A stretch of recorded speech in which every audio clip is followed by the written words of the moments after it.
Hello, wrestling fans, and welcome to Wrestler Weekly Presents. I'm your host, Scottie Richardson, and thank you for tuning in, joining me, subscribing, clicking in your email when you got the alert. If you haven't subscribed to Wrestler Weekly on YouTube, go ahead and do that now. But thank you for joining me this week. Man, we have had an unbelievable Season 2. We have been in territory talk. We have gone all over the territory areas. We've still got a few we've got to hit. I keep getting messages. When are you going to get to this one or that one? Well, we're trying. We're flying all over the place. We're trying to get you the straight talk here in Wrestler Weekly land. And so today, what a guest we have for you today. We are in the upper Northeast. We are in WWWF territory today. And I've got a great guest who's going to join me here shortly to talk about his time taking the photos. He was at ringside. That's right. George Napolitano is going to be joining me today and talking about the WWWF in his time in the 70s there. And we got some great stuff for you today. First, we've got this is a special commemorative issue of a Bruno mag. And we're going to go through that here in a minute. But first, Major League Wrestling. And we're going to spotlight a lot of George's material. George Napolitano, fantastic wrestling historian, photographer. A lot of you fans, hardcore fans, you know him from back in the day, and he would always be at ringside. You could see him and Bill Apter kind of jockeying for position a lot, and so we're going to go and talk to him here in a few minutes. But these programs, this one here is particularly, this is Major League Wrestling, and this one, the lineup, this was February 23rd of 1980. Oh, by the way, you don't mind if we just jump right in. I mean, we're not going to waste any time. I mean, we got George on the show later, so let's just jump right in. So this is February 23rd, 1980, and the main event was a living legend, Bruno Sammartino, who took on the world's strongest human, Ken Patera. There's the front cover, and we'll show this in a minute, but there's the front cover.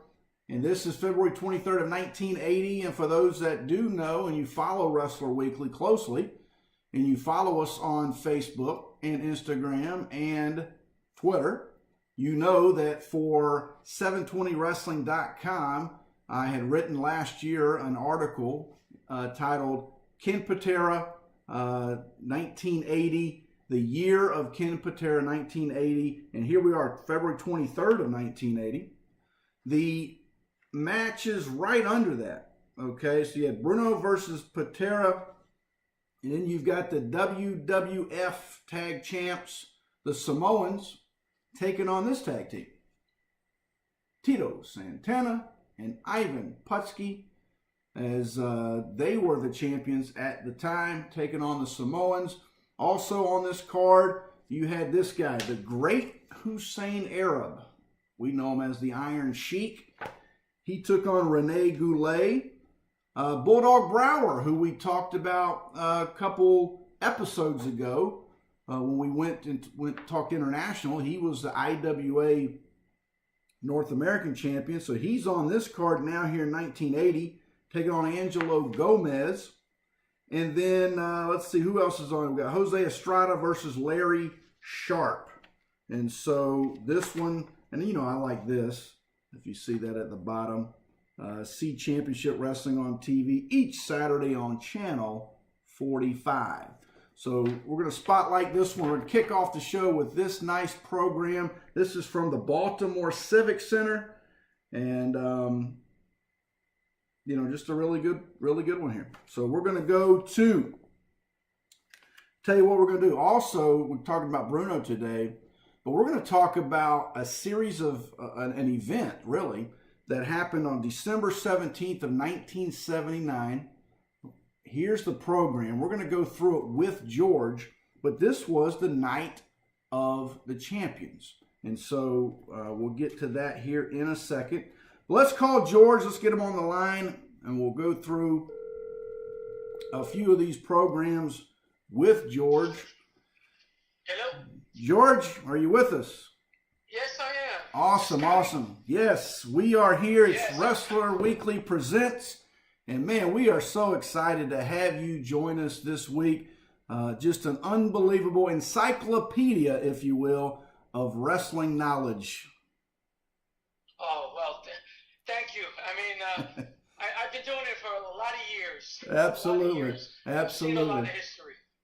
You know, you 2013, George, you won the Jim Melby Award. In 2017, the National Wrestling Hall of Fame. So we know that your career spans some decades. And man, we are privileged to have you join us today. And we'll talk a little bit of territory talk. We are up in the upper Northeast. Okay. And tell us real quick, you know, you were there. You were in the action. You know, when we go back and watch these matches, we see how you were jockeying for position for just the right shot. So give the fans kind of perspective of back in those days, kind of what it was and how you had to operate. Well, let's just go with the start. It was 1969, 1970. I went to Madison Square Garden to see Bruno Sammartino. Mm. I had seen in the paper that day that it said, "Tonight, wrestling Bruno Sammartino," and I told my wife, who at the time was my girlfriend, "Would you like to go see wrestling tonight?" I remember going as a kid. And she said, "Oh, that would be great." And I went to the Garden. I brought my camera, and I was hooked.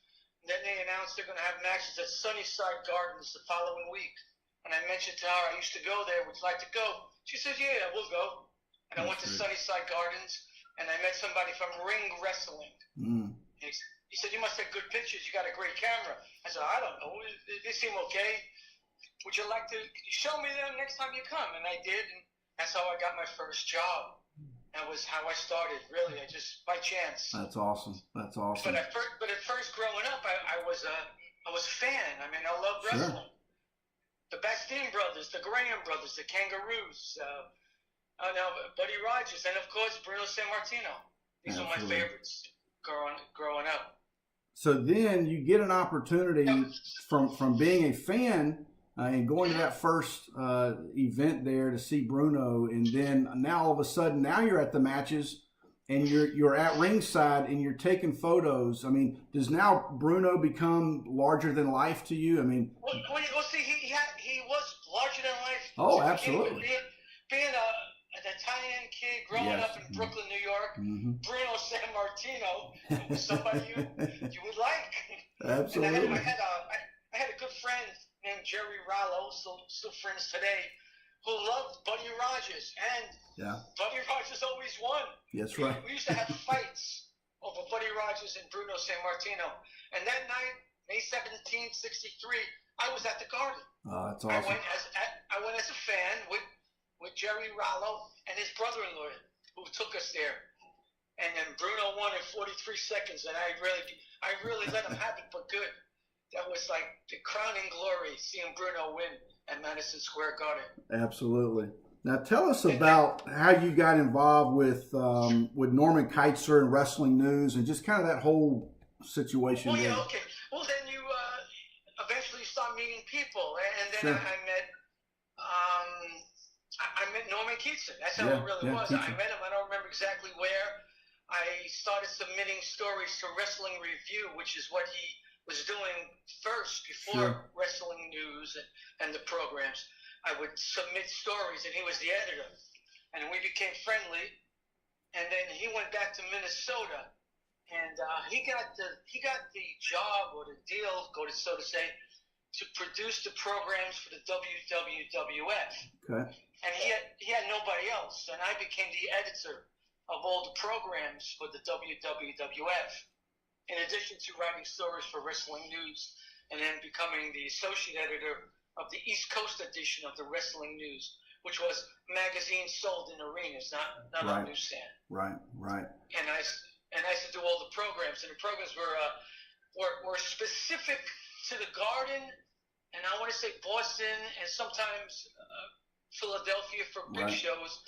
And otherwise, they were a general program. They would change the front page, but the remaining 6 pages, being 8 pages in total, the remaining pages were the same. So I would have to write little column stories for the programs that were sold every month. But every 3 weeks I would do a new program, because that's when the cycle changed. So Right. Yeah, this one we're showing the fans today is a commemorated issue. It was from 1974. It's really all about Bruno. And you had 3 tremendous photographs. One is the cover, the living legend Bruno, and by the way, fans, this one is signed by Bruno to Mr. America. It says, "Best of health, your pal Bruno." And on the back, George, you had another fantastic, looks like a locker room shot of Bruno with the title. And, you know, I know me, I'm a big belt mark, and a lot of our fans, Wrestler Weekly, we love belts. We love the mags showing the champions with the titles. And then this one actually had, I'm going to show the fans here, this one had a centerfold of Bruno with the belt around the waist. Just tremendous. And then, go ahead, George. I was going to say, I wish I had it in front of me to make a comment as you're going along. I haven't seen this in years. I do have them, but I'm not home, and no problem. No way, can't pick them out right now. No problem. Now, in this, for the fans, in this actual magazine, George had written an article of the match of the century. Now, the match of the century at the time was September 30th, 1972, in Shea Stadium. And Bruno Sammartino, the challenger now, against Pedro Morales, the champion. And just to set this up for our fans, George, and then we'll kind of talk about it. This was a match that it started out back. Bruno and Pedro were actually a tag team, and they were taking on Mr. Fuji and Professor Tanaka. And at the time, you had the salt thrown in the eyes of Bruno, and he's kind of blinded, and he's welling around and trying to punch, you know, whoever he can get his hands on. He can't see, and ends up hitting Pedro. So they end up in a little bit of a tussle, and that creates this now singles match, a match that George went 1 hour and 15 minutes in a rain-soaked 22,000 fans. Give us some remembrance of that if you have that, George. Well, first I'll say it was a cold day. Shea Stadium being off the water in Flushing, and it was very windy, really cold, outdoors, and the scene was such that here we are coming from Madison Square Garden, which we always would fill up, being outside at a big event, a stadium, and that alone had a whole different feel to it. It was just a tremendous feeling. It was the first of its kind being outside. So I do remember going to a Municipal Stadium in Cleveland for an outdoor show, but I think that was after that. Yeah, I mean, just think about this. This is September 30th in New York. Yes, and it's so we're not in the summertime here. So it was cold. It was rainy, and I had to keep on cleaning my lens because I was getting raindrops. Oh, I bet. And mist. Yeah, it wasn't easy to photograph, but it was a great card. And then at the end, they embraced. Absolutely. I wish I was able to do as some people and go over hold by hold and remember everything. But I've seen so many matches, I can't really go into what happened and how it happened. But just that it was a scientific match, really. It wasn't one didn't take upon the role of a villain or a brawler. It was a scientific match. 2 champions at the time, and that match, what it really did is it gave Pedro credibility. That's the key. Because that's really what it gave, and that really was the reason for it. Because Bruno, after coming off of 7.5 years as champion, you now had Pedro Morales as champion, and they wanted Bruno's fans and just the fans in general to accept Pedro Morales as a champion. And by going an hour 15 with Bruno, he became, the idea was that he became an equal of Bruno Sammartino. Absolutely. That was the whole idea behind it. And I'm going to read, George, just a short paragraph of what you had written here. And then also you had a quote from Bruno, which I think is interesting for our fans to hear. But George, you had written, in order to accommodate the many thousands of fans that wanted to witness this battle, Shea Stadium was chosen as the site of the battle. All during the day of the match, a cold rain fell on the city, making one wonder whether or not the match would ever come to be. But by 6 o'clock, however, the rain subdued and 22,508 wrestling fanatics braved the chilly weather to be on hand on this historic evening. The temperature at Shea had fallen to 47 degrees by the start of the match, which started at 9:42. But once the battle got underway, the sheer excitement generated by this meeting of these two wrestling greats seemed to warm up the fans immensely. The fan support seemed to be evenly distributed between Bruno's supporters and Pedro's supporters, and every hold and every move was cheered and cheered wildly by the large crowd. Just tremendous. When you look back in history, what a tremendous match this was. That was well written. Great job, George. No, well, I'll have to thank George. And then let's give the fans the Bruno quote that you had put an editor's note in here to conclude this section of Bruno. The living legend, we think it's only fitting to quote Bruno on his own comments of the match. And Bruno says, I think that the match I had with Pedro Morales, where we went 1 hour and 15 minutes, I loved the match because it was a good, clean, scientific match. I think it was the kind of a match that a lot of people would like to see, and I think that they had the chance to see it. I felt very good in having the opportunity to wrestle someone like Morales, to have this kind of a match. I think Pedro is a terrific wrestler and a very nice guy, a good friend. And like you said, George, they embraced at the end, shook hands, and just, we don't get these types of matches nowadays. It's kind of high spot, quick, boom, bang, and then out, and then on to the next one. But for, I know my fans here at Wrestler Weekly and those that tune into Wrestler Weekly Presents, that's kind of what we do. We go back and we talk about how we grew up. And, I grew up in the Mid-Atlantic territory, and then we moved to Florida, and I got lucky and got into 2 territories as a kid. And so just having those matches where they told the story, and it was almost like, being in a tremendous New York play or a ballet or an opera, where you told the story and you took your time with the psychology. See, Bruno always wanted to wrestle other scientific wrestlers, so to say. But at that time, Vince McMahon Sr. said, no, the fans are not going to go for that. They like to see good versus evil.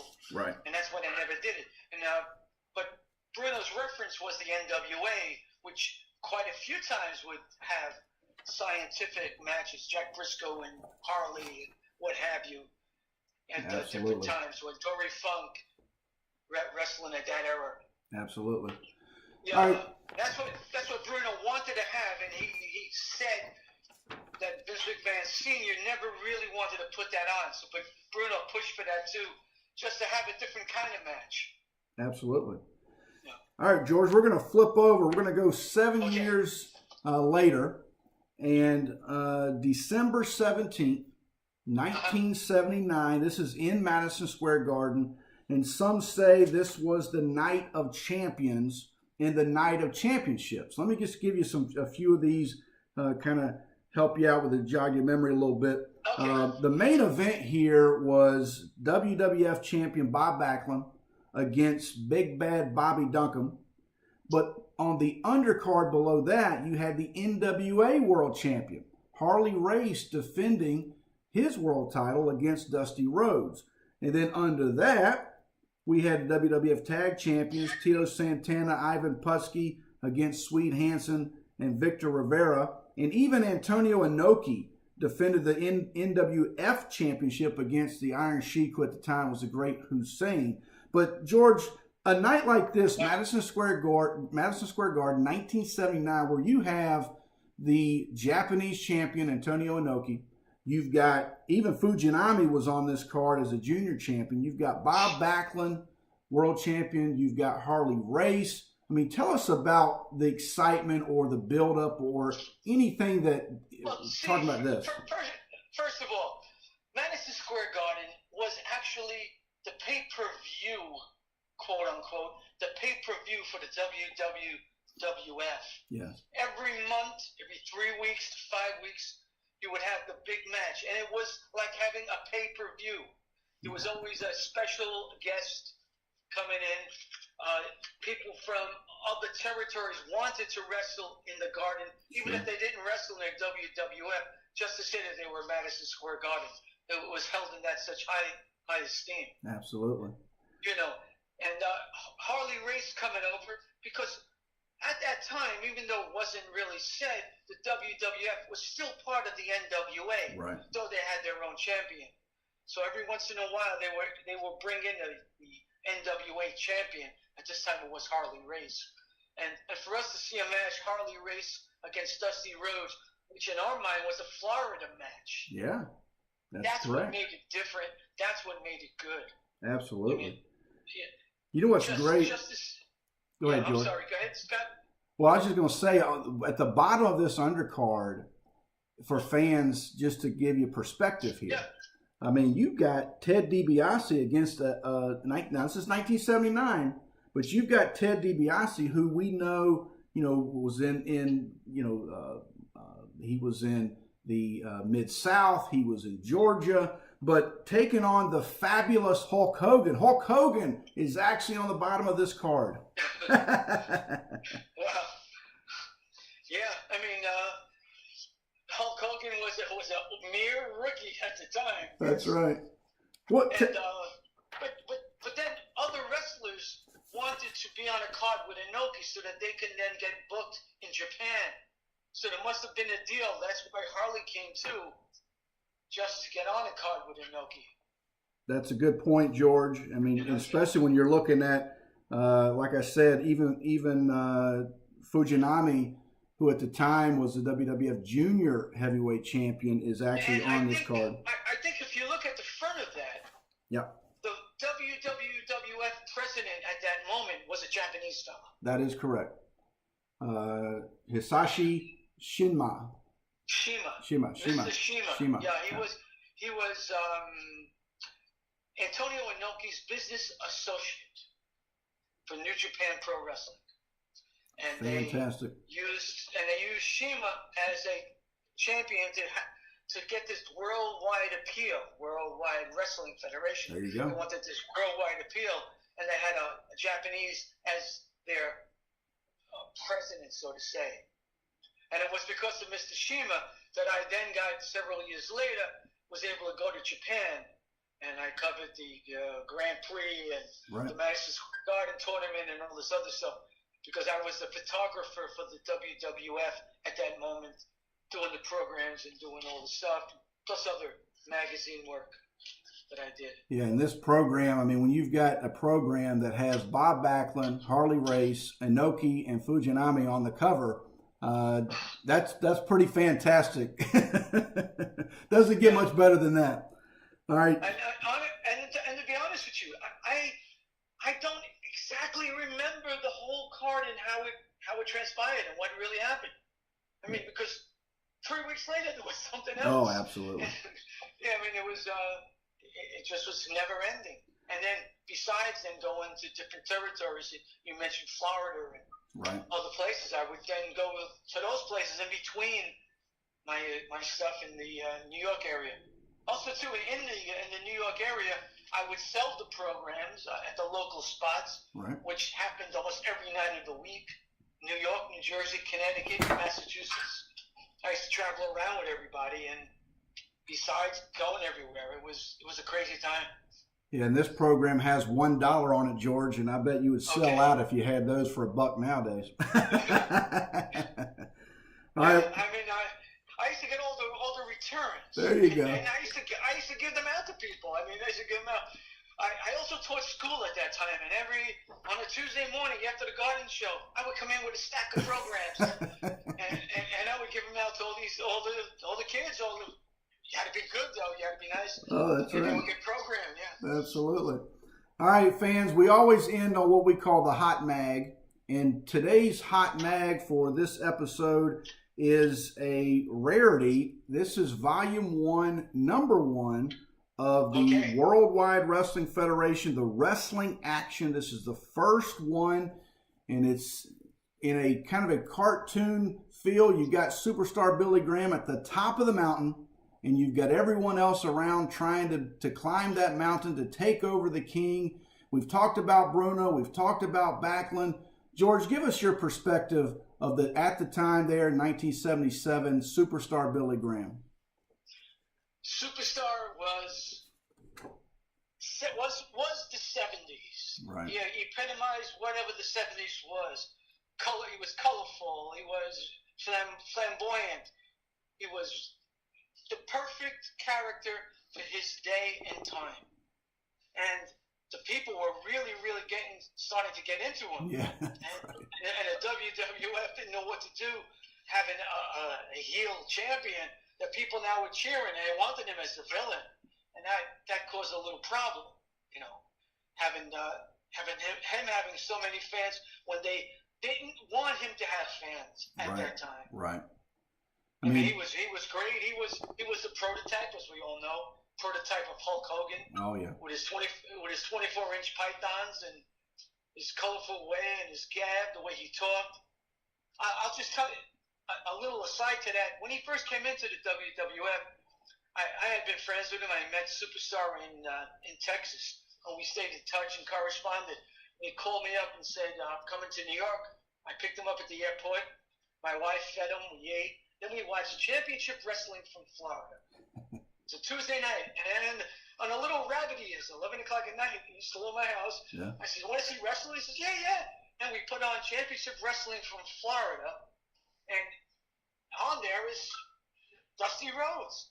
So now Superstar gets a chair and sits right in front of the 12-inch black and white TV. And then as Dusty went and did his interview, Superstar said, "He stole my interview. He stole my interview."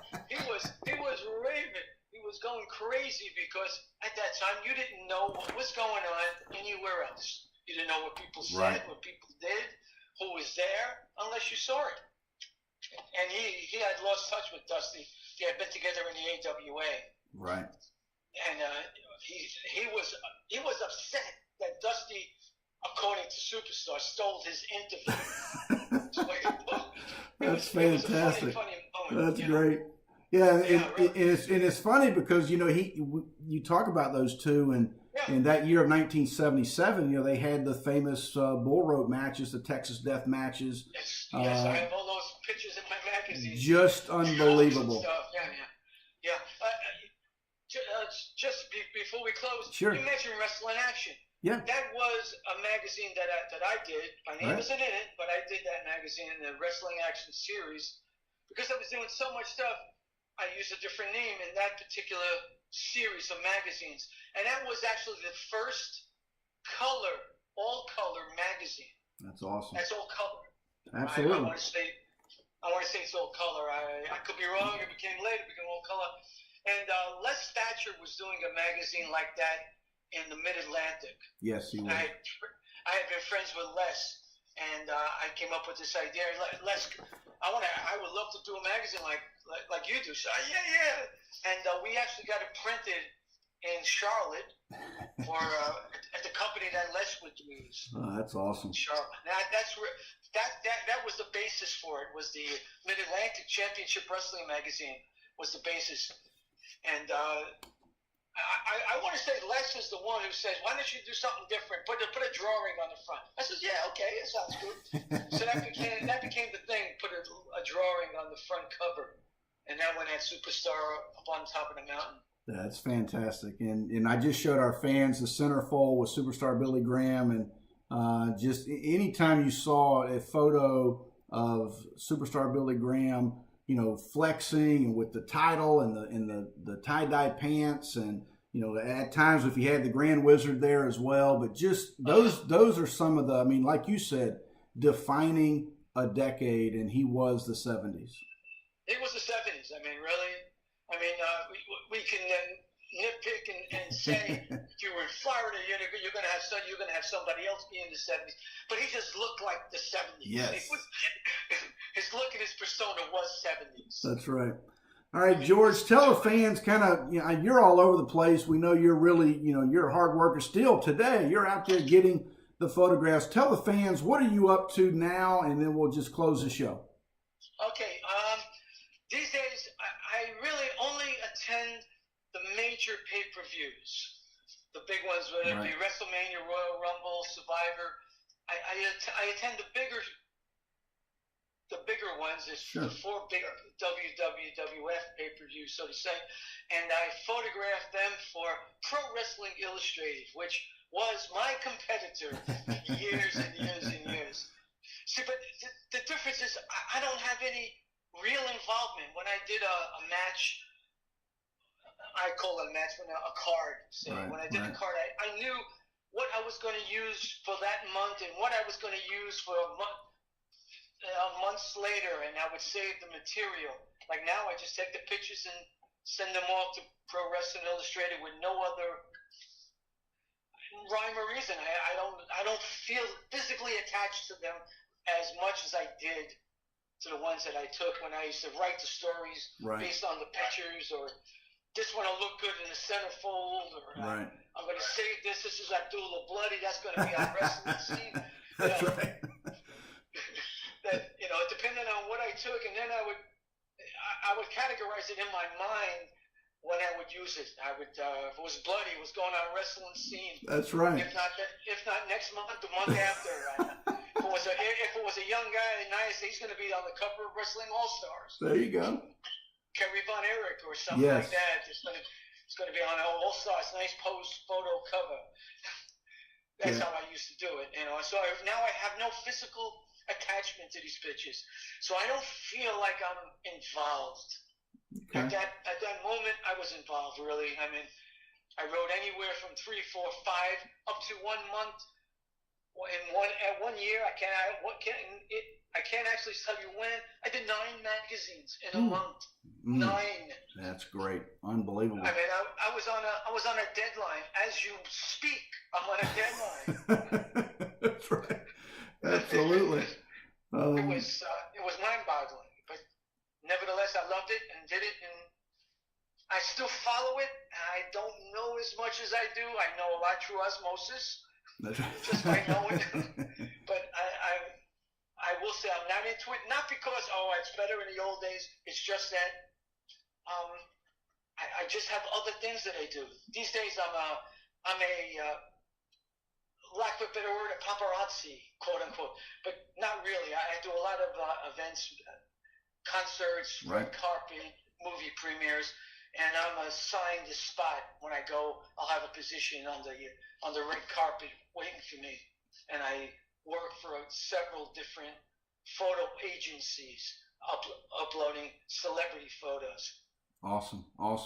Well, George, I speak on behalf of all of our fans and followers and friends of Wrestler Weekly. We are so happy that you joined us, but you are what we would consider a wrestling icon in the business. If it wasn't for you, you shaped our childhood, and we thank you. Oh, well, thank you very much. And anytime you want to talk, please feel free, get in touch, or get on Twitter. I'm at Starshot9. That was the name I used for the celebrity stuff, and I just held on to it. Perfect. At Starshot9 on Twitter. But please, anything you need or just want to talk, perfect. Call me anytime. Thanks, George. Fans, we'll see you next week. And again, we're going to be in Territory Talk. Again, follow us, Wrestler Weekly, across the social media outlets, Facebook, Instagram, Twitter. Subscribe to us on YouTube. And again, so long for now.